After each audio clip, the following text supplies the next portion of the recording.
Hey guys, in this video, I will show you how to add Cash App to Google Wallet. All right, let's begin. First, keep in mind that you can only add your Cash App Cash Card to Google Wallet.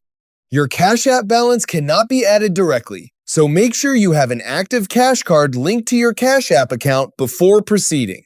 Next, open the Google Wallet app on your phone and tap the Add button to add a new payment method. Select Payment Card, then tap on New Credit or Debit Card, and your device's camera will open up automatically. You can either scan your Cash Card or choose Enter Details manually if you prefer.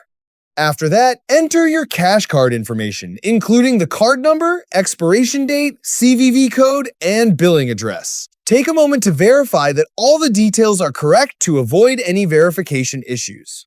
Once you've entered the required information, tap Save and follow any on-screen instructions. Google Wallet will then verify your Cash Card. So that's basically how you can add Cash App to Google Wallet. That's it for this video. Thanks!